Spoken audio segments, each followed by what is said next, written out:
Alors, ce que j'avais prévu de faire ce soir, c'était de faire deux choses. Un, de parler de la paracha, parce que ce Shabbat, on va lire la paracha de Ha'azinu, et aussi de dire quelques mots sur Yom Kippour. D'accord? Yom Kippour, j'ai choisi de parler du rapport qui est entre Kippour et Purim. Euh, D'accord? C'est une manière d'aborder Kippour. Mais d'abord, je veux parler de la paracha. Il est possible que les deux sujets se rejoignent. Mais je vais d'abord parler de la paracha. Dans la paracha de Haazimou, donc la paracha de Haazimou, c'est une grande, un grand poème, une shira. Hein, c'est comme ça que c'est écrit dans la Torah, shira. Elle est écrite en deux colonnes. Il y a une colonne comme ça et une colonne comme ça. D'accord, je peux montrer ça pour le. Donc il y a deux colonnes comme ça dans le Sefer Torah. Et C'est la seule chose qui est écrite oui, comme ça en c'est la école? seule dans la Torah qui est écrite comme ça. Il y a aussi les enfants de Haman Ah, qui sont écrits comme ça dans la Megillah. Il y a Ve'et ça me et, dit, c'est le nom de chaque enfant, et c'est comme ça en deux colonnes. oui, ça je me rappelle.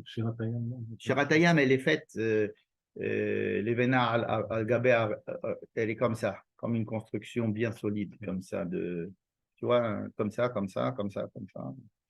Mais là, c'est deux, comme si on devait s'appuyer dessus, comme si ce sont des bâtons, des poutres sur lesquelles on peut s'appuyer. Alors, quel est le sujet de cette shira? Le sujet, il a l'air extrêmement, j'allais dire, pessimiste. C'est Moïse qui parle et il raconte un petit peu l'avenir d'Israël et c'est assez pessimiste. Ça veut dire que c'est d'abord déterministe, c'est que ça va mal se passer. Et ensuite, le fait que ça va se mal, il dit que tout ira mal. C'est assez étonnant en fait. Euh, Quand je dis que c'est Moïse qui fait la Shira, c'est vrai en partie. C'est pas Moïse qui dit toute la Shira. Moïse commence la Shira, le verset juste avant, qui finissait la semaine dernière. Je le cite, le dernier verset de la paracha de la semaine dernière. Vaidaber Moshe, beozne kol kehal Israël, et divrei hashira hazot, ad tumam. Moïse a dit dans les oreilles des enfants d'Israël, de toute l'assemblée d'Israël, ce poème, cette shira, ce poème-là. Donc, en principe, c'est Moïse qui parle. Il dit Ha'azinu hashamaim va'adabera. Il prend un témoin le ciel et la terre.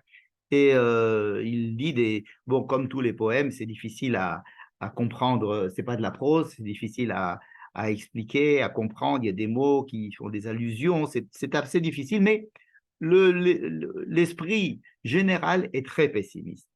Et, c'est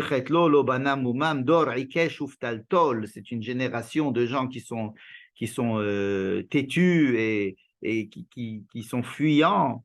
Am Naval, Velo Chacham, un peuple de mécréants et qui n'est pas du tout intelligent.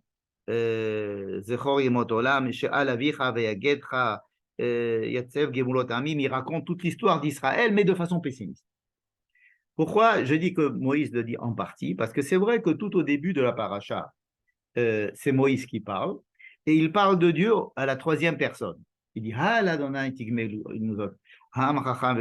parle de Dieu à la troisième personne. Mais à un moment donné, vers le verset à peu près 20, il y a écrit, Vayomer.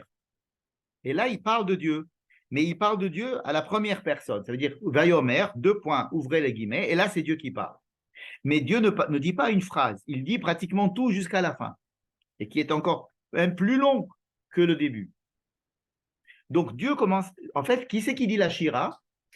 Est-ce que c'est Moïse dans la première partie ou c'est Dieu dans la deuxième partie? Tu as envie de dire Dieu? Ok. Oui. Alors, Vayomer, les deux. Alors, les deux. Alors, c'est une Shira qui est dite par qui? La question, on peut essayer d'y répondre. Comment? En voyant un petit peu la paracha de la semaine dernière. Et la paracha de la semaine dernière, on lit dans le chapitre 31, le verset à peu près 16 ou 15, 16 plutôt, Vayomer Adonai el Moshe. C'est pratiquement le seul endroit dans tout le livre de Devarim où Dieu prend la parole, où il y a écrit Vayomer Hashem el Moshe. Tout le livre de Devarim, c'est Moïse qui parle. Et là, Dieu dit à Moïse, Hincha shochev im avotecha, tu vas bientôt mourir. Vekama amazé vezana. Et ce peuple va tout de suite être zana, ça veut dire qu'il va se détourner de la voie que je lui ai prescrite. Achare Elohe nechara aret, et il va aller, comment on dit ça, d'une femme qui trompe son mari, il va commettre l'adultère avec des autres idoles. Voilà. Hein, Vezana, c'est znout pratiquement. Asher hu bashama bekirbo. Ça veut dire que Dieu il dit, tu vas mourir toi Dieu, et voilà, tout va se passer très mal. Dès que tu vas mourir, ils vont rentrer, ils vont faire de l'idolâtrie. Un stylo, le tien il marche plus. Tu sais quoi? Regarde dans le petit bol là-haut, côté des. Il y a peut-être des stylos là-bas. Prends tout le bol et tu vas les essayer. Il y a deux, et si tu veux me passer une papier, je serais content parce que je suis venue. Ok, avec plaisir. Enfin bon. Et en tous les cas, c'est Dieu qui commence à être pessimiste. Et il dit à Dieu, il dit à Moïse, tu vas mourir et tout de suite, ce peuple va aller faire de l'idolâtrie. Va azavani, et il va me quitter. Vehefer et beriti, il va rompre l'alliance que j'ai fait avec lui. Vechara api bao bayomahu, et alors je m'énerverai contre lui ce jour-là. Va azavtim, et je le quitterai. Vehistarti panai mehen, et je cacherai ma face de ces gens-là, de ce peuple-là. Vehaya le'echol, et il sera prêt à être mangé par les autres. Ça veut dire il sera mis laissé en pâturage. Tout le monde pourra le manger. Umtsa'uhu raot verabot vetzarot, et il se trouvera dans des situations dans le pétrin. Ve'amar bayomahu, et alors il dira ce jour-là, Hallo, en Elohai bekirbi, Dieu n'est pas là, Dieu n'existe pas, il n'est pas présent. Et Dieu n'est pas présent, et c'est pour ça que tous ces malheurs m'arrivent. Ça veut dire que les malheurs qui vont lui arriver seront suffisamment forts et déstabilisants au point qu'il ne va plus croire en moi. Il va dire Dieu n'existe plus. Dieu m'a abandonné. Ve'anochi, haster, haster panai, bayomahu. Encore une deuxième fois, moi, je cacherai ma face. Ça veut dire je ferai tout pour ne pas montrer ma présence et je me cacherai encore deux fois. Aster, aster, panai, bayomahu. Ce jour-là, alkol ara'a asher asa, à cause de tout le mal qu'il a fait. Parce que pana el Elohim acherim, il est allé vers d'autres dieux. Et voilà ce que Dieu dit donc à Moïse, d'accord? Donc c'est là, Moïse arrête de parler, c'est lui, il donne, et c'est Dieu qui commence à parler. Donc dans le livre de Devarim, qu'est-ce que nous avons? Nous avons Moïse qui parle et qui dit, voilà ce que Dieu a dit, voilà les mitzvot de Dieu, je vous recommande de ne pas oublier les mitzvot, écoutez les mitzvot de Dieu, aimez Dieu, faites ce que vous dit Dieu. La semaine dernière, on nous a dit, si tu respectes les lois, alors Dieu va te donner la bénédiction. Si tu ne respectes pas les lois, alors Dieu va te donner la malédiction. C'était un système assez logique, assez tranquille, où il y avait le choix. Tu peux faire le bien, tu peux faire le mal. Si tu fais du bien, il va t'arriver du bien. Et si tu fais du mal, il va t'arriver du mal. Ça paraissait assez logique. Comme ça, on a fait une alliance. Et donc, Moïse décrivait, si vous voulez, une situation d'alliance auquel on est habitué dans toute la Torah. C'était quelque chose d'assez cohérent. Et Moïse, Pitom, s'arrête de parler et Dieu lui parle. Et comme si Moïse, maintenant, donnait le micro à Dieu. Vayomer Hashem el Moshe. Alors que dans tout le livre de Devarim, il n'y a pas une seule fois Vayomer Hashem el Moshe. C'est toujours Moshe qui parlait.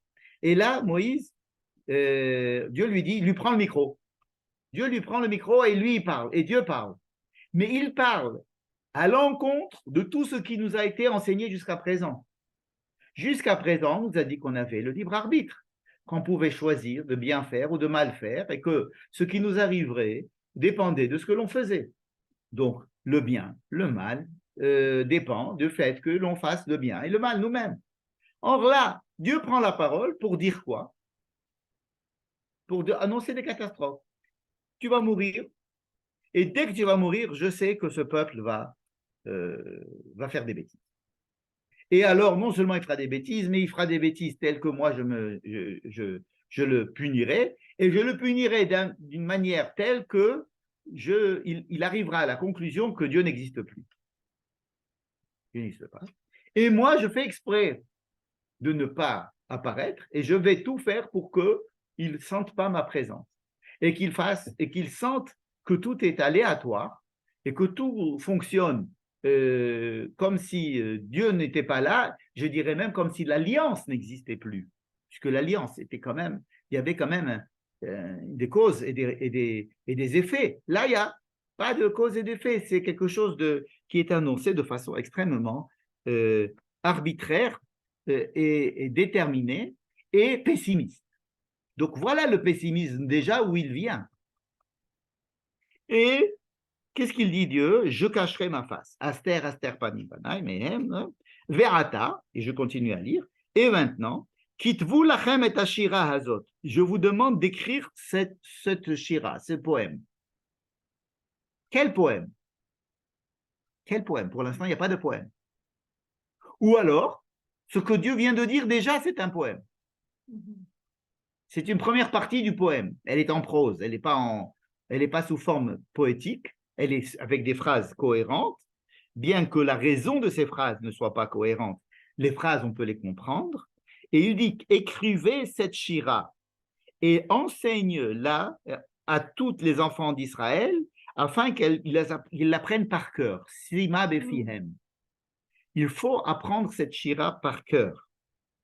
Attends, mais de ce que tu as lu de la semaine dernière, la dernière paracha, ce n'est pas marqué que Moshe écrit la Shira? Moshe, il y a écrit que Moshe va écrire la Shira après. Ça, ce sont les premières phrases. Ah. Et ensuite, il va être écrit que Moshe va écrire cette Shira et qu'il va l'enseigner à Israël.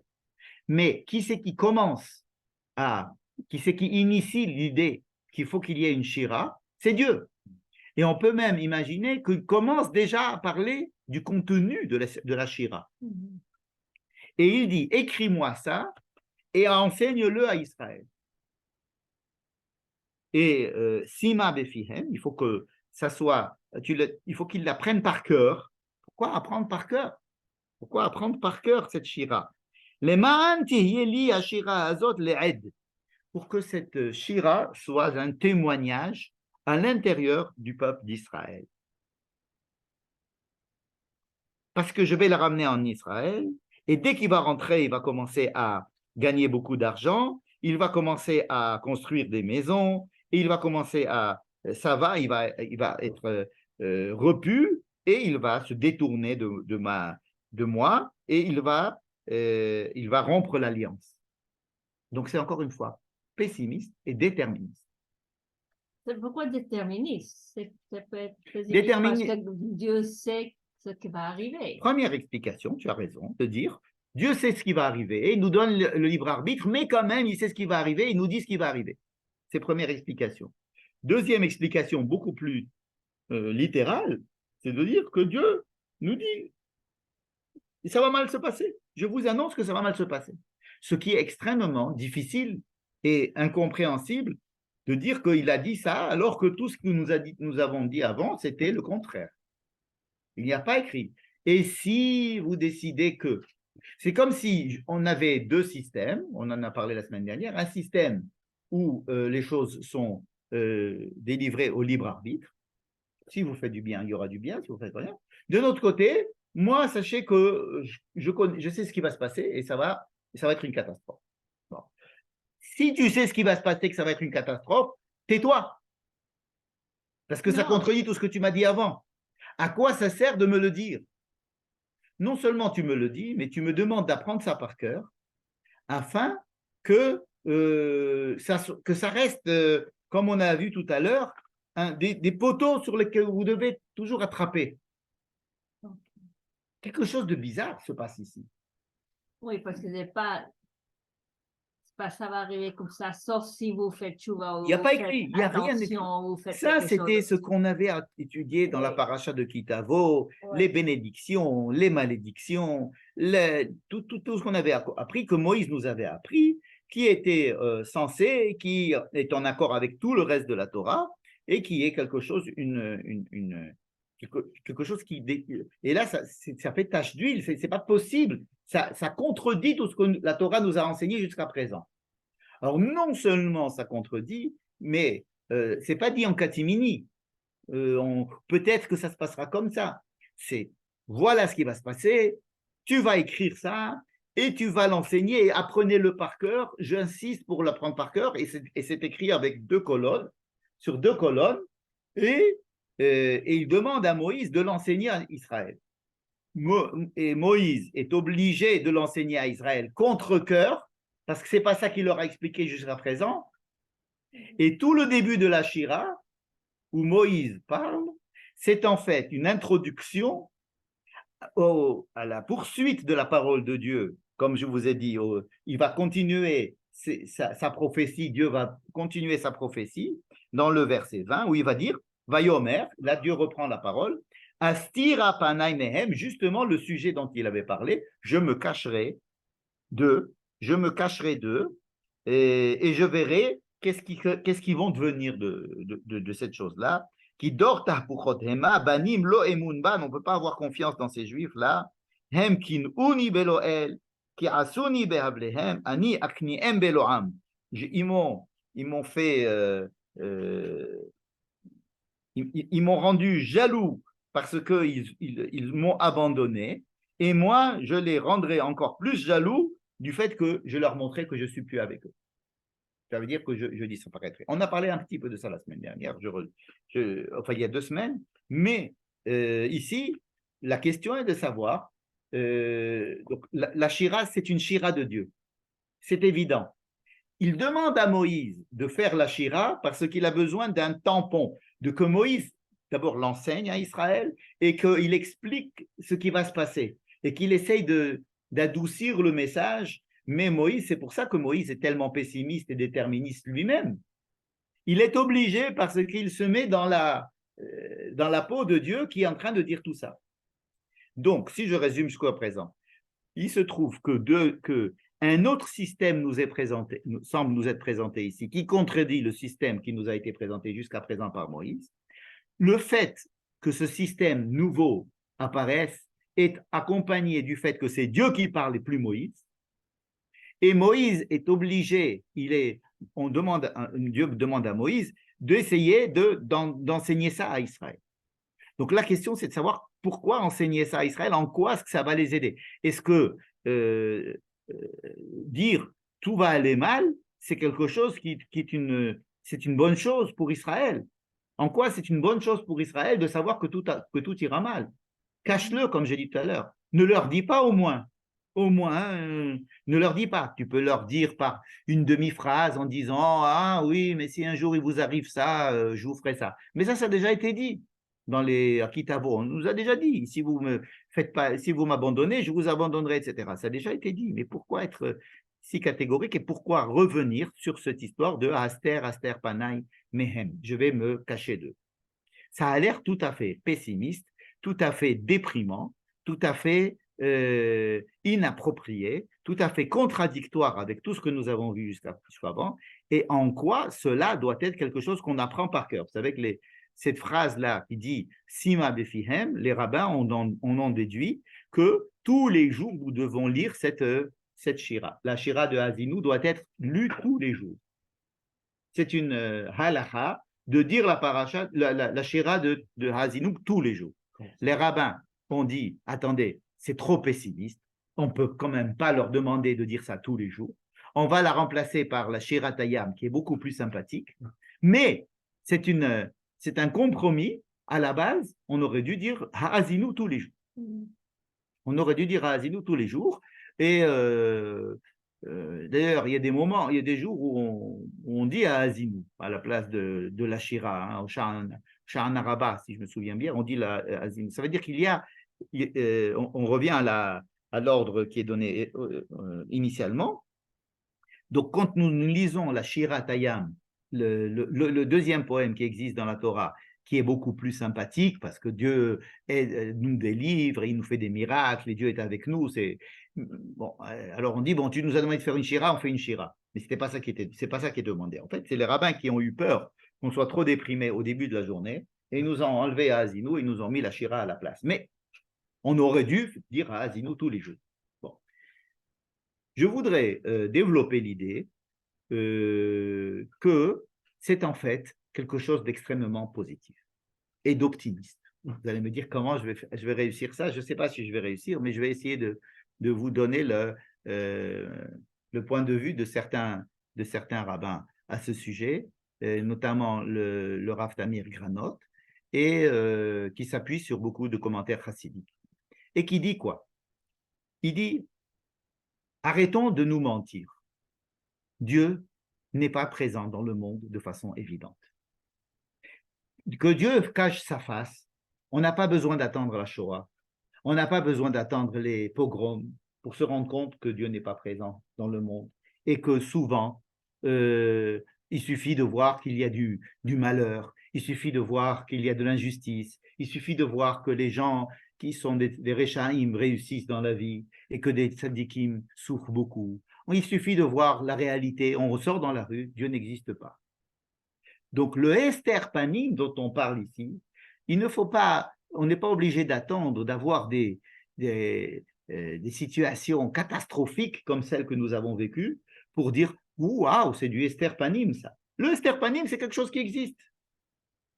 Nous n'avons pas dans la réalité une impression que Dieu existe en permanence et que le bien est fait pour les gens qui font du bien et que le mal est fait pour les gens qui font du mal. Soyons honnêtes avec nous-mêmes. Alors, il y a des moments où cela devient paroxystique et on dit, ah, là, là c'est plus possible. Là, c'est plus possible. C'est trop d'injustice, c'est trop de malheur, c'est trop de Esther Panim, c'est trop de. Mais on peut très bien considérer que dans la vie de tous les jours, déjà, il y a du Esther Panim. Ce Esther Panim est inhérent à la création du monde. C'est-à-dire que Dieu a décidé qu'il y ait du Esther Panim en créant le monde. Pourquoi? Pour donner liberté à l'homme. Imaginons qu'il n'y avait pas de Esther Panim, ça veut dire que la présence de Dieu était évidente. Alors, je fais une mitzvah, tout de suite, je gagne au loto. Imaginez que tout soit automatique, que le Midat Hadin, comme on dit, soit automatique, n'est-ce pas? Que Dieu soit présent au point que ça soit évident que Dieu existe et que la récompense vient à celui qui fait des bonnes choses et que la punition vient à l'homme perdrait de sa liberté, l'homme ne serait plus un homme. Ce serait plus un robot, ce serait un jukebox. On fait une mitzvah, on a 100 francs, on fait une avera, on nous enlève 100 francs. Bon, il n'y a plus de liberté à l'homme. Donc, l'une des intentions de Dieu en créant le monde, c'est de faire une place à l'homme, mais une vraie place à l'homme. Alors, de temps en temps, Dieu dit, par exemple, on a vu à Rosh Hashanah qu'il y a Midat Hadin. Alors, on dit quoi, Midat Hadin? Il y a le jugement de Dieu. Quoi? Ça veut dire que tous les jours, Dieu ne juge pas? Non, Dieu, il y a des petits jugements, mais ce n'est pas des jugements immédiats. On donne à l'homme la possibilité de regretter, d'attendre, de ne pas faire ce qu'il doit faire. L'homme sait qu'il a à faire des choses, il les fait, il ne les fait pas, il regrette, il tâtonne. Bon, il y a mais il y a quand même un jour dans l'année où on dit Yom Hadin. Ou pareil, Hashem Melech, Melech HaKadosh. Donc on dit un Melech HaKadosh, parce qu'à ce moment-là, pendant ces 10 jours, il y a une présence de Dieu qui fait que nous sommes plus enclins à nous rendre compte que Dieu est présent malgré le Esther Panim. Bon. Pourquoi je dis que c'est quelque chose de positif? Parce qu'il nous dit, bien que vous ayez l'impression véritable et que c'est une vraie impression, ce n'est pas simplement quelque chose de faux, vous avez la vraie impression, vous avez raison de penser que Dieu n'existe pas. et qu'il n'y a pas de justice dans le monde, et qu'il y a un abandon du peuple, et il y a un abandon de l'homme, et que l'homme est... Sachez que derrière, je suis quand même là. Il y a dans l'affirmation Hester Panim, Ani Astir Panai. Ça veut dire quoi je me cache? Je me cache, ça ne veut pas dire que je disparais. Vous comprenez? Je disparais appareillement, mais je ne disparais pas. Je suis en retrait et je me mets derrière un rideau. Pourquoi? Pour laisser libre cours à l'action de l'homme, pour le bien et pour le mal. Et sachez que dans ces situations-là, quand il y aura des situations où vous perdrez pied, alors prenez cette shira où il est écrit que je suis quand même là. Que derrière, bien que vous voyez qu'il y a du mal dans le monde et qu'il n'y a pas de justice et qu'il y a la Shoah et qu'il y a de... Sachez que je suis quand même là derrière. Dans ce sens, Esther Panim, c'est une bonne nouvelle, si vous voulez. C'est-à-dire que on n'est plus des enfants qui croyons que tu fais du bien, il y aura du bien, tu fais du mal, il y aura du mal. Sachez que c'est une maréchette qui existe, mais qui n'est pas la seule maréchette. Il y a une autre maréchette qui existe. Et c'est un système beaucoup plus difficile à admettre, mais tous les adultes savent que cela existe. Et à partir du moment où on quitte l'enfance, on se rend compte que ce système est prédominant. Bien que dans l'enfance, les parents nous ont appris qu'il y avait un système de, écoute, brosse-toi les dents pour pas avoir de caries, tiens-toi bien à table parce qu'il faut être gentil, parce que si tu es gentil, alors tu seras un bon garçon. Et puis on grandit, puis on se rend compte que je me suis brossé les dents toute ma vie et j'ai quand même des caries. Et que je suis gentil et quand même il m'arrive des tuiles. Et que je fais tout ce qu'on me dit. Ça veut dire qu'on se rend compte assez rapidement que le système que nous a appris quand on est enfant n'est pas le seul système qui fonctionne dans le monde. Alors oui, il existe ce système, et c'est pour ça qu'il faut l'enseigner, et c'est pour ça qu'il faut absolument... il existe vraiment. Hein. Mais il n'est pas le seul système. Et quand on est adulte, on se rend compte qu'il existe un deuxième système. Le problème, c'est de savoir que dans ce deuxième système, on peut perdre pied complètement. Et alors, Dieu nous dit, voilà, maintenant je vous parle je vous parle d'homme à homme. C'est à la fin. C'est à la fin de la Torah. C'est comme si on était devenu vraiment, vraiment, vraiment, vraiment adulte. Après avoir appris les systèmes qu'on apprend aux enfants, qu'on apprend à l'école, on apprend la théorie, on apprend à la fac comment devenir médecin, on se dit, voilà, il y a ça, il y a ça, il y a ça. Pour devenir avocat, il y a ça, il y a ça, il y a ça. Pour apprendre un métier, il faut un A, B, C, D. C'est indispensable d'apprendre les règles, et sur ces règles, on va construire un métier. Et puis plus tard, on se rend compte qu'il y a aussi l'expérience, qui fait que ce n'est pas tout à fait comme c'est écrit dans le livre, que d'autres choses interviennent, et qu'il faut faire avec quand même. Et donc, devenir adulte, c'est aussi se rendre compte qu'il n'y a pas que ce que l'on a appris et que ce qui est écrit dans le livre qui est vrai aussi. Il y a d'autres choses qui sont vraies. Maintenant, quand on sait que d'autres choses sont vraies, des fois, ces autres choses peuvent prendre le dessus au point où on perd pied complètement. Et alors, on se dit, c'est fini, il n'y a plus rien. Et alors, Dieu dit, sachez que même lorsque vous verrez qu'il n'y a plus rien, sachez que je suis quand même derrière. Que je suis quand même derrière. En ce sens, c'est une annonce positive. C'est une annonce optimiste. Parce que se dire il y a beaucoup de gens qui, en devenant adultes, vont se rendre compte, d'ailleurs ça arrive très souvent à l'adolescence, se rendre compte que le premier système n'est pas le seul système.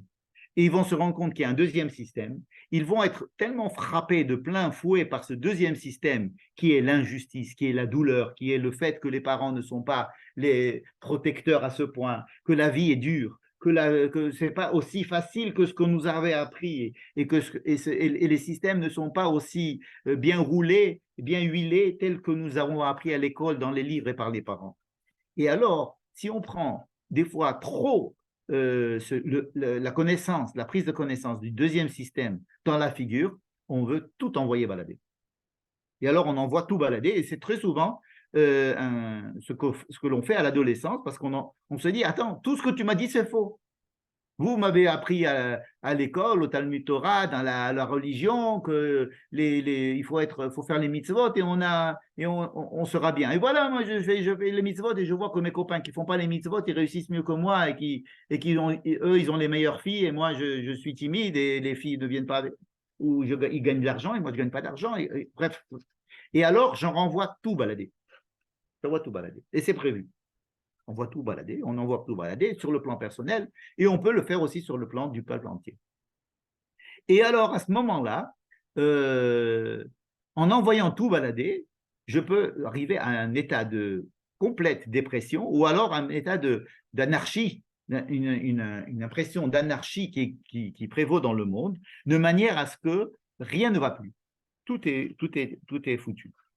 Et alors, si tout est foutu, à ce moment-là, on me dit, qu'est-ce qui va te sortir de ça, de cette dépression, de ce tout est foutu, il n'y a plus rien de vrai, il n'y a plus de vérité, il n'y a plus de parents, il n'y a plus de système, il n'y a plus de livres, il n'y a plus de raisonnement, et tout est fou, tout est faux, tout est faux. Qu'est-ce qui va te faire sortir de cet état où tu penses que tout est faux, qu'il n'y a plus rien, le néant complet? C'est le néant qui dirige le monde. Alors, il faut quelque chose que tu apprennes par cœur et que tu te rappelles. Parce que à ce moment-là, la raison ne va pas t'amener à rien du tout. Tu dois apprendre par cœur. Par cœur. C'est quoi cette histoire d'apprendre par cœur? Qu'il y ait des trucs qui soient debout, dis-le tous les jours. Parce qu'un jour, ça va arriver et tu auras besoin de ces phrases-là. Comme les parents peuvent dire des phrases à leurs enfants, rappelle-toi de ça. Et puis les enfants disent ouais, d'accord. Et puis après que les parents sont morts, et les enfants arrivés à un stade de la vie disaient waouh, ce que m'avait dit mon père, maintenant je me rappelle et ça me sert maintenant. Et c'est quelque chose sur lequel je peux m'accrocher. Le souvenir de quelque chose. Mes parents sont partis, tout est parti, tout est fou, mais il me reste quelque chose qui me reste et avec lequel je peux me raccrocher, pouvoir se raccrocher à quelque chose. Hein. Se raccrocher à ça qui te dit je suis derrière, je suis là quand même. C'est prévu que il est prévu que tu arrives à un état de néant comme ça. Oui, mais ça irait si on n'a pas que cette pshara. Toi, tu dis, on apprend par cœur la Shira d'Azino. En fait, ce qu'on dit tous les jours, c'est la Shira Tayam. C'est vrai. C'est pour ça que j'ai dit qu'en principe, on devrait apprendre à Azin et pas chez Ratayam. Mais sachez que, par exemple, les rabbins qui ont écrit pendant la Shoah et qui ont passé la Shoah, ils ont la plupart écrit que c'est la Shira, ils se rappelaient de Azinu, et c'est comme ça leur a donné un peu un petit fil d'espoir et de émouna. Espoir qui, d'ailleurs, s'est réalisé puisque le peuple d'Israël est rené de ses cendres. Pas les gens qui sont morts, mais le peuple d'Israël en général. Donc, il y a ici, et beaucoup d'ailleurs de gens essayent d'expliquer la Shoah, comme par exemple Esther Panim, ou avant la Shoah, on n'a pas eu besoin d'attendre la Shoah pour se rendre compte des massacres. Et tout, on n'a pas arrêté d'avoir des massacres dans le peuple juif et des moments où on se dit, où est Dieu? Hein, toutes les prières, elles ont été écrites avant la Shoah et elles disent où es-tu? Où tu m'as abandonné? Même David Ameller, il dit ça. Tu m'as laissé, où es-tu? Parce que c'est un état qui existe dans l'état naturel de l'homme, en fait. Un homme qui devient adulte arrive assez rapidement à cette impression d'injustice, d'être seul dans le monde, d'être abandonné, et que tout ce qu'on lui a appris n'existe pas toujours, et alors il perd pied et il dit tout est faux. Et là, Dieu il dit attends, je suis derrière. Et je suis derrière. Ça donne une lueur d'espoir, c'est-à-dire que nous n'avons pas, nous ne sommes pas dans le noir complet, il y a de la lumière derrière quelque part. Je suis là. C'est pas que Dieu n'est pas mort. On dit Dieu est mort à la Shoah. C'est l'impression qu'on a. Mais Dieu, il dit, vous aurez l'impression que je suis mort, mais je ne suis pas mort. Je ne suis pas mort. Je suis derrière, je me cache. Je me cache plein de fois. N'est-ce pas?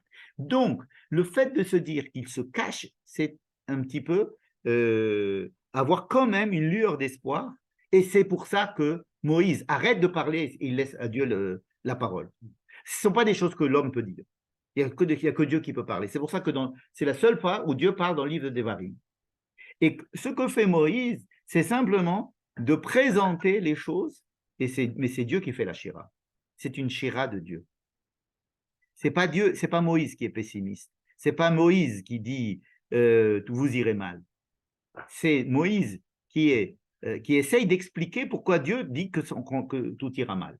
C'est pour dire que oui, ça existe, cet état existe, et c'est un état qui accompagne l'être humain depuis sa création. Ça est fait depuis le début comme ça, et ça peut se manifester dans des faits historiques, ça peut se manifester chez des personnes en particulier, mais c'est quelque chose qui est chronique, qui peut être chronique aussi, à petit feu, si j'ose dire, chez toute personne qui devient adulte et toute personne qui, comme on dit, qui rencontre la vraie vie, rencontre la vraie vie.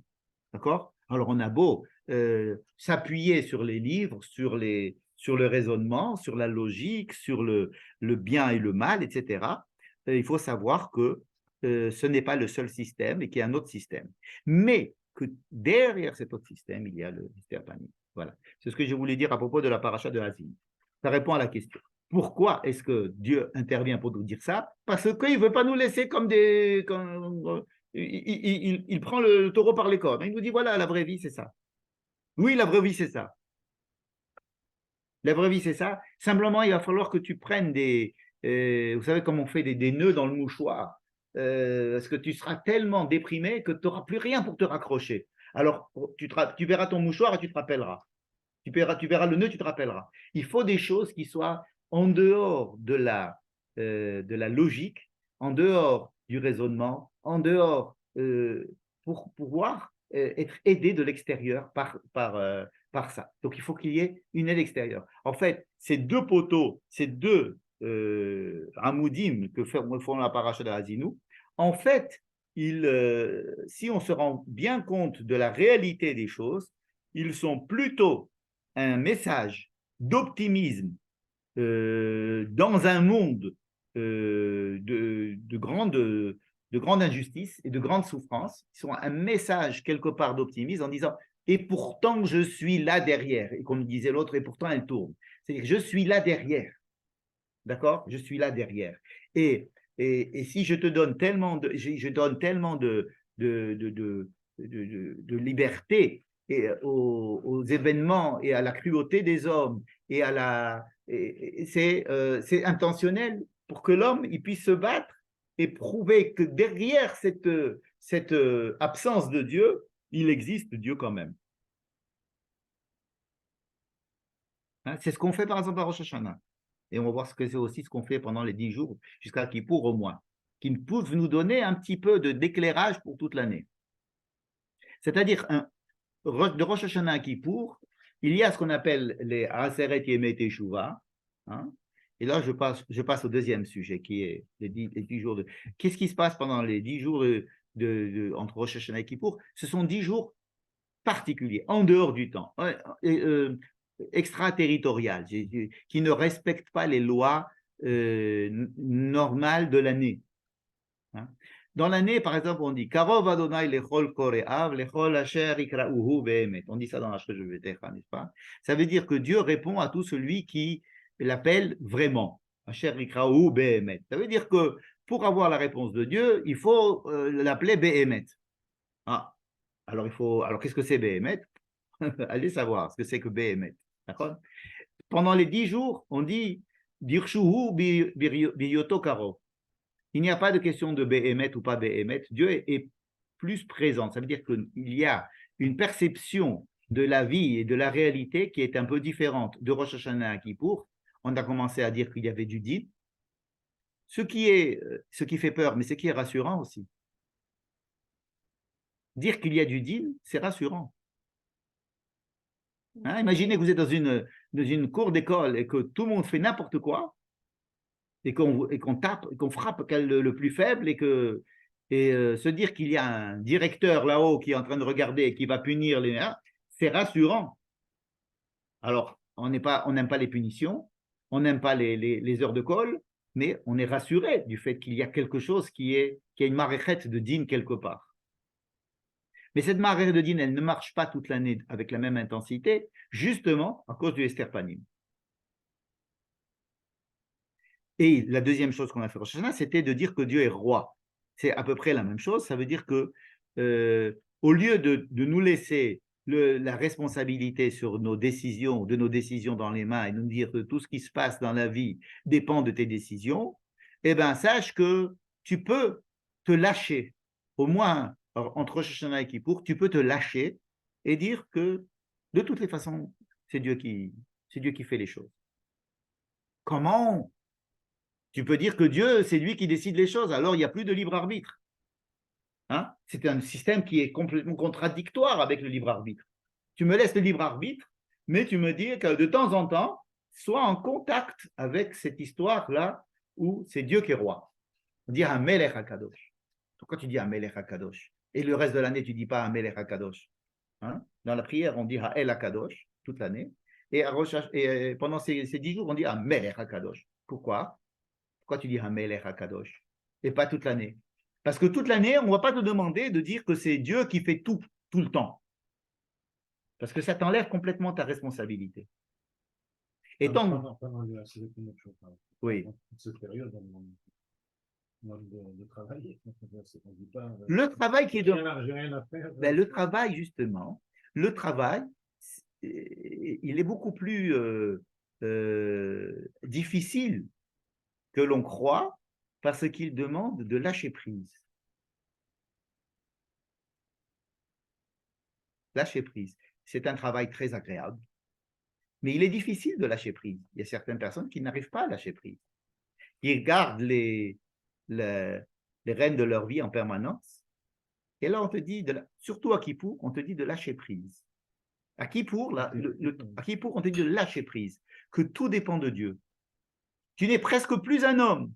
Tu quittes complètement ta contingence humaine. Tu ne manges pas, tu ne bois pas, tu ne fais pas des travaux. Le jour de Kippour, on se détache de tout ce qui nous tient dans le monde. On fait comme si nous étions des anges, des âmes pures, des choses qui se baladent dans le cosmos. On lâche prise complètement, et alors à ce moment-là, on dit que on fait comme si c'était un vrai hitroul, un vrai reset. Un vrai reset. La kapara, elle vient du fait que l'on se remet entièrement entre les mains de Dieu et avec une confiance telle qu'on dit, lui, il est mekaper al-kol, il nous pardonne sur tout. C'est quelque chose qui est en dehors de tout le système que l'on connaît le reste de l'année.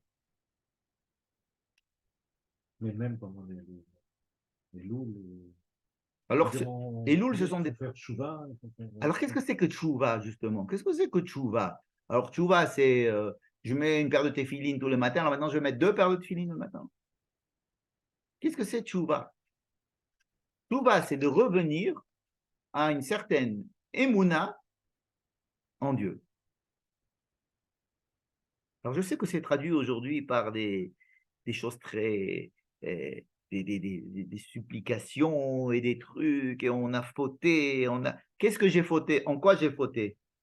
J'ai fauté dans le sens où je crois que je suis le seul maître de ma vie, où j'ai l'impression que tout ce que je fais est bien. Non, tout ce que je fais n'est peut-être pas bien. Peut-être que je... Mais il y a quelque chose qui me dépasse et qui me dirige d'en haut, et cette lâcher prise qu'on me demande de faire, c'est le vrai travail qu'on me fait pendant toute cette période-là, la chouve, c'est de revenir au contact de Dieu. C'est quoi le au contact de Dieu? Imaginez-vous que l'on veut rentrer au contact de Dieu.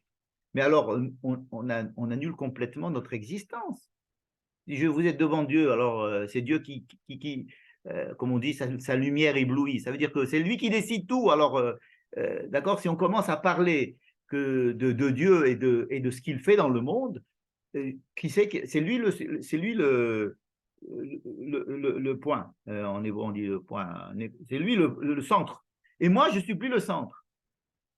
Alors, il faut un travail pour comprendre cette chose-là, pour essayer de m'amener, moi, avec tout ce que j'ai fait, mes bonnes choses, mes mauvaises choses, etc., face à Dieu, et le rencontrer. Mais le rencontrer en lâchant prise. En lâchant prise complètement, et c'est Dieu qui prend les rênes ce jour-là. Il dit, voir les choses comme ça, c'est beaucoup plus plaisant, parce que ça nous enlève, c'est censé nous enlever cette angoisse inhérente à l'existence, où je suis responsable de tout ce qui se passe dans ma vie. Et c'est quelque chose qui est indispensable dans le reste de l'année.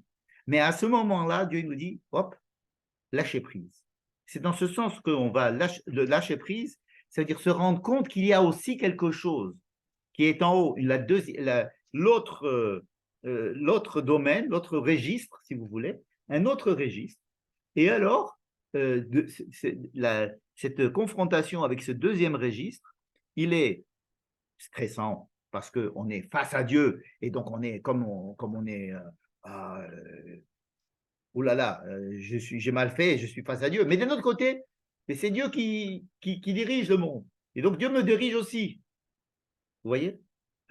Alors, ça va nous permettre, avant de rentrer dans le sujet que je voudrais aborder pour finir, à savoir la comparaison entre Purim et Kippourim, n'est-ce pas?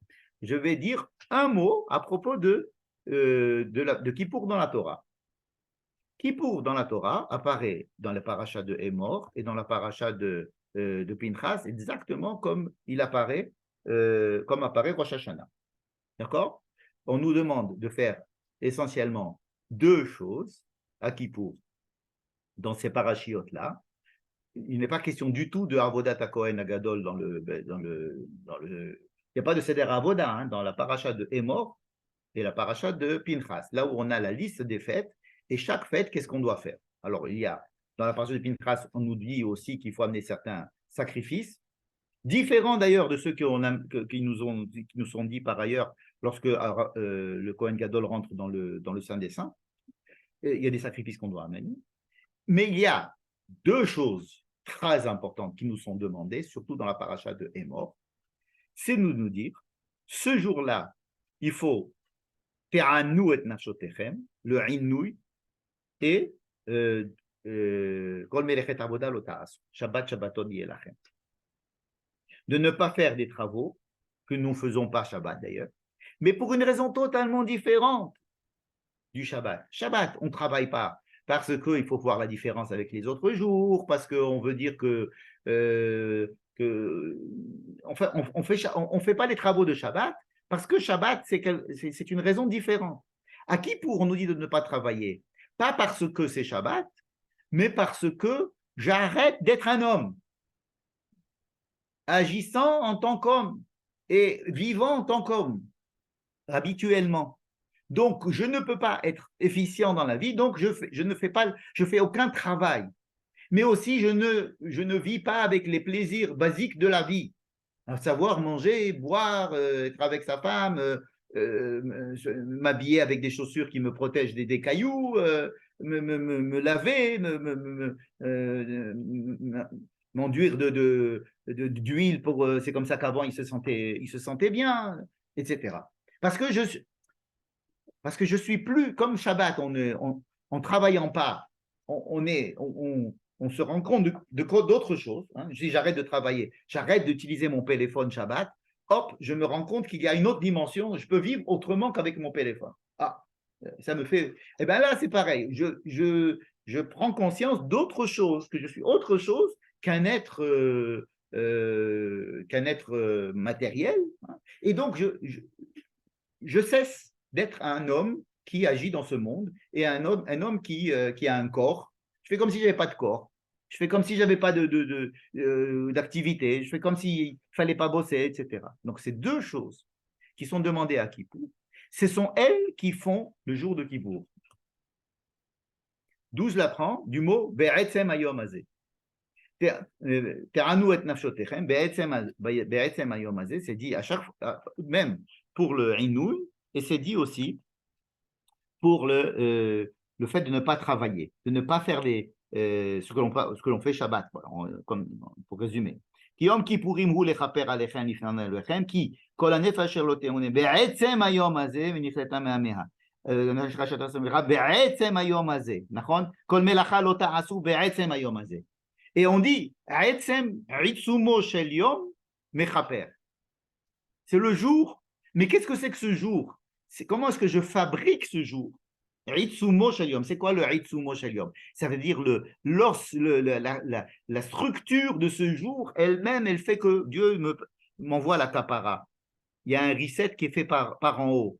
Il y a une prise en charge totale par en haut de tout ce que j'ai fait. Il me remet tout à zéro, il me redonne une force terrible pour recommencer l'année en me disant, mais calme-toi, toutes tes angoisses, toutes tes choses qui s'étaient positives, négatives, toutes ces choses-là, je te les efface et je te les rends positives. Et maintenant, tu peux commencer une année de tranquille, une année où tu es tranquille. Tu n'as plus à trimballer tous les poids qui t'ont embêté et qui t'ont alourdi pendant toute l'année. Et qu'est-ce qui fait que cette journée-là, Dieu va faire ça? C'est le Ha'etzem Hayom Hazeh. Et qu'est-ce que c'est que ce Ha'etzem Hayom Hazeh? Le jeûne et le fait de ne pas travailler. Je suis en train de décrire Yom Kippour sans birlal parler de ce qui se passe au Beth Amikdash à Yom Kippour. Vous vous êtes rendu compte? Parce que c'est ce que dit la paracha de Hémor. La paracha de Hémor ne parle pas du tout de ce qui se passe au Beth Amikdash ce jour-là. Et la paracha de Pinchas non plus, à part qu'elle nous dit d'apporter des sacrifices comme toutes les autres fêtes. Donc, il faut bien comprendre ce côté de Kippour, qui est un côté où le Ha'etzem Hayom Hazeh, le jour de Kippour, est fabriqué par moi, qui, avec mon jeûne et avec le fait que je ne fais pas de travaux, donc me soustrait à ma condition humaine complètement et m'invite à une hargasha, une dépendance d'autre chose que ma contingence corporelle et efficiente dans le monde du travail et de la réalisation de ce que je peux faire, n'est-ce pas? Et ça, c'est Kippour. Maintenant, il existe un deuxième Kippour. C'est décrit dans la paracha de Acharemot. Dans la paracha de Acharemot, on va nous donner des phrases qui vont nous dire il faut faire Kippour, d'accord? Mais après avoir lu une très très très longue paracha, qui va nous dire ce que le Kohen Gadol doit faire quand il veut rentrer dans le Saint des Saints. Alors, si un jour le Kohen Gadol voudrait rentrer dans le Saint des Saints, voilà ce qu'il doit faire. Et pourquoi il rentrerait dans le Saint des Saints? Parce que deux Kohen, Nadav et Avihu, ont voulu rentrer dans le Saint des Saints, dans le Kodesh HaKodashim, mais ça s'est mal passé parce qu'ils n'avaient pas été bien préparés. Et ils sont morts. Alors, si déjà vous voulez rentrer là-bas, voilà comment il faut faire pour rentrer là-bas. Si Aaron a envie un jour de rentrer dans le Saint des Saints, comme ses enfants ont voulu le faire, et qu'il ne veut pas mourir, il faut qu'il fasse A, B, C, D, ce qu'on appelle le Seder HaAvoda. Tout ce que l'on lit dans le Moussaf de Kippour. N'est-ce pas? Et le Kohen va faire ça, et ça, et ça, et ça, et ça, et ça, et ça, et ça, pour rentrer dans le Saint des Saints. N'est-ce pas? Qu'est-ce qu'il va faire là-bas? Qu'est-ce qu'il doit faire en gros? Il doit nettoyer le Beth Amikdash de toutes les impuretés des éloignements du peuple d'Israël de Dieu. J'essaye de m'expliquer. À chaque fois que le peuple d'Israël s'éloigne de Dieu, Dieu, il est vexé. Le Beth Amikdash, qui est l'endroit de la rencontre, est impur. Ça veut dire quoi? Il reçoit un petit peu de saleté. C'est comme dans une relation entre un homme et une femme. À chaque fois qu'on va s'engueuler ou à chaque fois qu'on va faire quelque chose qui va déplaire à l'autre, etc., on entache un petit peu la relation. N'est-ce pas? On entache la relation. Et puis, ça peut aller de la petite chose un petit peu plus. Alors, on peut faire on peut vexer Dieu ou on peut l'éloigner Dieu, on peut s'éloigner de Dieu simplement dans l'espace extérieur du Beth Amikdash, c'est-à-dire dans le Mizbeach HaChitzon. Mais on peut aussi exagérer et faire des choses qui vont entamer l'espace un peu plus concentrique, c'est-à-dire le Kodesh, là où il y a la Ménorah, où il y a le... Et on peut vraiment, vraiment encore plus casser, si vous voulez, cette chose en entachant le Saint des Saints. Donc le Kohen, ce qu'il va faire ce jour-là, son but à lui, c'est de nettoyer l'espace numéro 3, ensuite de rentrer, nettoyer l'espace numéro 2, et ensuite de rentrer dans l'espace numéro 1 et le nettoyer aussi. Avec quoi il nettoie? Avec du sang. Bon, ça c'est une autre histoire. C'est le sang qui est méchaté. C'est le sang qui est... le sang joue le rôle de la jabelle, du nettoyage. Donc il y a tout un système qui va faire qu'il va nettoyer l'extérieur, c'est-à-dire le Mizbeach HaChitzon, ensuite il va rentrer, il va nettoyer ça aussi, et il va nettoyer l'intérieur. Mais le but du nettoyage, à quoi il sert? À recréer un lien avec Dieu. J'ai fait une bêtise avec ma femme, je lui ai dit que je l'ai vexée. D'accord? Bon. J'ai fait plus que ça. Je l'ai trompée. J'ai fait plus que ça. Je l'ai trompée et j'ai fondé une famille parallèle. Je sais pas, j'imagine. Ou bien je le trompe de pas. Et j'aime ma maîtresse. D'accord? Bon. Alors, le but d'essayer de réparer ces choses-là, si c'est réparable, bichlal, mais le but d'essayer de réparer ça, c'est de faire du travail, d'abord extérieur, si c'est que extérieur, ensuite un peu plus embêtant, et encore un peu plus, mais il faut faire un travail. Mais le but, c'est d'essayer de revenir, de réinstaller peut-être quelque chose, un sentiment de proximité. Donc le but de tout le Seder HaAvoda du Kohen Gadol, c'est de rentrer en proximité avec Dieu, tout simplement. Et tout le problème de nettoyer le Beth Amikdash des fautes de Béné Israël, qu'est-ce que c'est que les fautes de Béné Israël? À chaque fois qu'ils font une faute, ils s'éloignent un peu de Dieu. Ça veut dire qu'ils créent une distance, ils créent un problème dans notre relation. Et ce qu'ont voulu faire Nadav Avihu, c'est de rentrer directement dans la chambre à coucher. On va dire non, ça ne se passe pas comme ça. Il faut respecter, il y a des choses à respecter. Alors on dit au Cohen, si tu veux rentrer dans le... Bonsoir, salut. Si tu veux rentrer dans la chambre à coucher, si tu veux me rencontrer vraiment, tu peux me rencontrer. Dieu, il accepte. Mais il faut une certaine préparation. La préparation, c'est d'essayer de faire la kapara de toi-même, la kapara du peuple d'Israël, la kapara de toutes ces étapes-là, troisième espace, deuxième espace, jusqu'au premier espace, et tu rentreras dans le premier espace. Et alors, dans ce cas-là, oui, tu pourras rentrer. Et le Kohen Gadol qui pourra rentrer, il représente, si vous voulez, cet idéal que l'homme peut rencontrer Dieu. Et quand ça se passe tout ça? Quand il veut. Quand le Kohen il décide, quand Aaron décide. Et à la fin, on nous dit, maintenant, cette chose-là, je vous demande de la faire une fois par an, obligatoirement. Si, c'est quand il veut.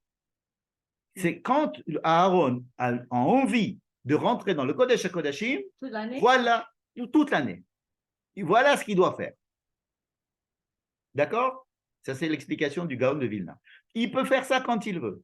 C'est un moyen pour rentrer dans le Kodesh HaKodashim. Si tu veux me rencontrer, voilà les préliminaires. D'accord? On ne va pas se rencontrer si on est fâché. Donc, il faut que tu arrives à faire la kapara, tu vas faire des trucs, tout ça, et tu vas... Maintenant, il y a à la fin de toute cette paracha, on nous dit, Dieu nous dit, et maintenant, tu vois, si maintenant déjà je vous ai expliqué toute cette histoire, comment faire, eh bien faites-le une fois par an. Faites-le une fois par an. Une fois par an, ce serait bien qu'on se rencontre. Pour qui? Pour vous, pour moi. Pour qu'on se rencontre. Et alors, le jour de Kippour que l'on connaît déjà, qui dépendait, on croyait que ça dépendait que de moi et de ce que j'allais faire ce jour-là. Mais qu'est-ce qui se passe ce jour-là? Il va se passer ce que chacun doit vivre en jeûnant et en ne faisant pas des mélachot, c'est-à-dire en respectant en ne faisant pas les mélachot que l'on fait d'habitude Shabbat. Il va y avoir en plus symboliquement au niveau du Beth Amikdash la rencontre entre notre représentant suprême qui est le Kohen Gadol et Dieu. Et donc voilà que les deux Kippour se rassemblent. Mais il faut bien comprendre que c'est deux Kippour qui sont décrits de façon totalement différente dans la Torah. Un, c'est comment faire pour se rencontrer, et Dieu. Et deuxièmement, tu sais quoi? À Kippour, on va se rencontrer. Alors, tu seras obligé de faire le Seder à Avoda. D'accord? Bien. Et tout ça, c'était une introduction à mon dernier sujet qui était pourquoi est-ce que les rabbins, dans le Zohar par exemple, et même dans d'autres endroits, ils nous ont dit que Kippour, ça s'appelle Kippour parce qu'il est comme Purim. Kippourim, c'est Ke Purim, comme Purim. Il y a un autre endroit où on dit à la fin des temps, toutes les fêtes seront annulées, sauf une fête qui est Purim et Kippour. Ça fait déjà deux phrases qui sont assez étonnantes. Alors, qu'est-ce qui rapproche Kippour et Purim? Pour aller vite, parce qu'il ne nous reste pas beaucoup de temps. Qu'est-ce qui rapproche Kippour et Purim? Alors, d'abord, qu'est-ce que c'est Purim? Non, Purim, d'abord, c'est le... Purim, c'est quoi? Purim, c'est le sort. Oui. Il pile pour, ou Agoral, n'est-ce pas? C'est Ira Azazel. Donc, qu'est-ce que c'est que le Goral? Qu'est-ce que c'est que tirer au sort? Tirer au sort, c'est quand je dois choisir un truc, eh ben, je vais choisir. Pourquoi? Ben, je vais voir le plus, le moins, je vais choisir ça, c'est mieux, ça, et puis, en tant que personne responsable et consciente et intelligente et pesant le pour et le contre, je vais arriver à décider. Si je prends une pièce de monnaie et je dis, bon, je n'arrive pas à décider, la pièce de monnaie, ah, bon, alors ok, je me marie avec celle-là. ou d'accord, on va aller, je vais prendre cet appart. Qu'est-ce que c'est que faire le Goral? Qu'est-ce que c'est que c'est anti-logique, anti-responsabilité humaine. Ça nous paraît, c'est pas ça. Comment ça? Tu décides comme ça avec le Goral? N'est-ce pas? Alors, il existe aussi un Goral à Yom Kippour, dans le justement Seder Avoda, où on amène deux Seirizim. On amène deux Seirizim. Qu'est-ce que c'est? C'est des chèvres. Hein? Des chèvres. Et on va dire, on va tirer au sort, lequel va être sacrifié au temple, à Dieu, et lequel va être sacrifié au Azazel. C'est vraiment Azazel, c'est Azazel. C'est les mauvaises choses. On va l'envoyer. Et les deux vont être pour expier les fautes d'Israël. Et pourquoi on tire au sort? En quoi est-ce que le tirage au sort est important à Kippour? Alors, quels sont les tirages au sort qu'on voit dans la Torah ou dans le Tanakh en général? Il y a le tirage au sort, par exemple, des terres qui sont attribuées à quelle tribu? Ça doit être fait par le tirage au sort. Il y a lorsque, par exemple, ils ont conquis Jéricho, après ils devaient aller conquérir la ville de Haraï, mais ils n'ont pas réussi à la conquérir. Il y avait alors on a dit, Dieu a dit, il y a quelqu'un qui a fauté et qui vous empêche de gagner la guerre. Venons, faites un tirage au sort. Ils ont fait le tirage au sort, c'est tombé sur Achan, un monsieur qui avait effectivement fait une grande bêtise et une fois qu'il a été puni, et ben alors ils ont réussi à reconquérir la ville de Haraï sans problème. on a le tirage au sort, donc à Purim, mais on a le tirage au sort aussi à... Alors, qu'est-ce que c'est que ce tirage au sort? Dans Yona, il y a combien aussi? Tirage au sort à Yona, par exemple. On va la pile et c'est tombé sur Yona. Il y a le tirage au sort, ça existe. Mais qu'est-ce qu'il veut dire, le tirage au sort? Le tirage au sort, ça veut dire au fond, que je ne suis pas le seul capable de décider tout ce qui se passe dans ma vie. Oui, il y a un deuxième système qui est le système dans lequel je me remets à Dieu. Le sort, c'est le sort. Dieu va décider lequel va être le Saïr, la Azazel, et lequel va être... c'est lui qui va décider quelle partie va revenir à quelle tribu. Ça veut dire qu'il y a se remettre dans le Goral, se remettre dans le pour, sans remettre au Goral, c'est accepter l'idée que je ne suis pas entièrement capable de prendre toutes les décisions de ma vie. Oui, mais ça peut être exactement vu de la même façon. C'est-à-dire tout est complètement aléatoire. C'est pour ça qu'on ne va pas faire le choral tous les jours. Alors, on va le faire à Kippour et on va le faire à Purim. À Kippour, on va faire ce goral parce qu'on va se dépouiller complètement de notre manière, de notre humanité matérielle. À Purim, on va faire la même chose. Comment est-ce qu'on fait le goral à Purim? Comment est-ce qu'on vit le goral à Purim? Bon, à Kippour, on a compris, il fallait faire le tirage au sort entre deux animaux pour savoir lequel était à Dieu et lequel. Mais qui c'est qui va faire le... Comment est-ce qu'on va réaliser le goral à Purim? Vous allez dire la toupie, c'est Hanouka, ça tombe mal. Avec l'alcool. Exactement, avec l'alcool. Avec l'alcool et l'orgie. Et le fait qu'on va manger et qu'on va boire jusqu'à ce qu'on ne sache plus rien. Adeloyada. On va faire exactement l'inverse de Kippour. On va s'habiller, on va se déguiser, on va manger, on va boire et on va perdre connaissance. On va perdre notre capacité de décider et on va s'en remettre à quoi? À Deloyada. On va arriver à la même Nekuda qu'à Kippour. Ça veut dire que Kippour, c'est comme Purim, mais à l'envers.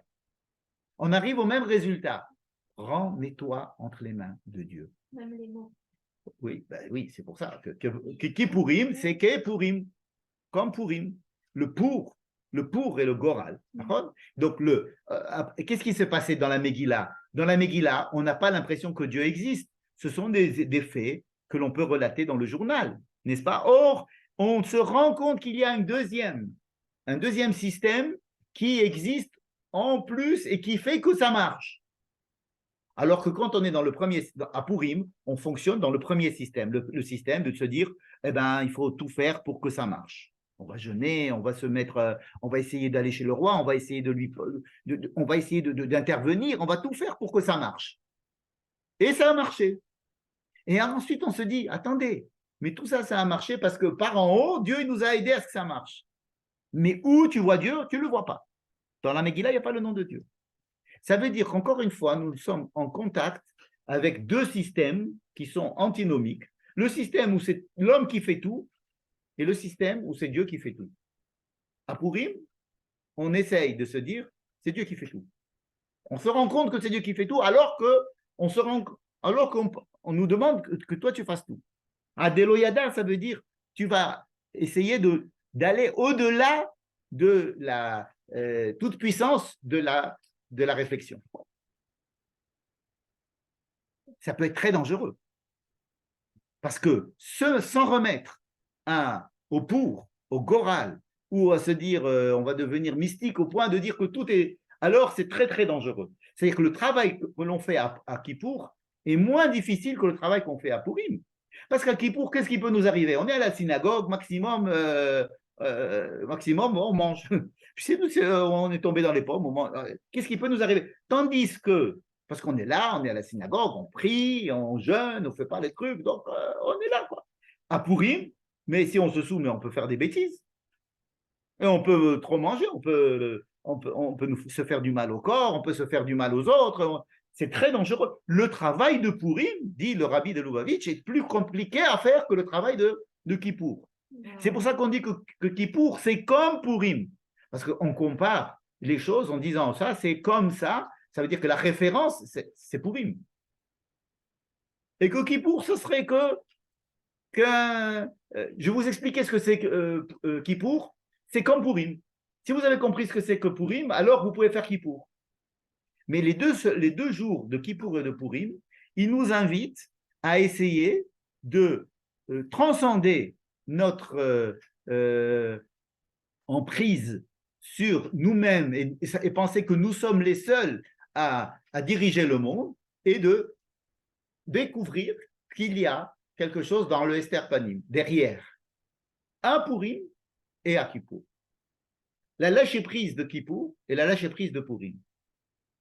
Et la lâcher-prise de Purim est encore plus difficile et plus élevée que la lâcher-prise de Kippour.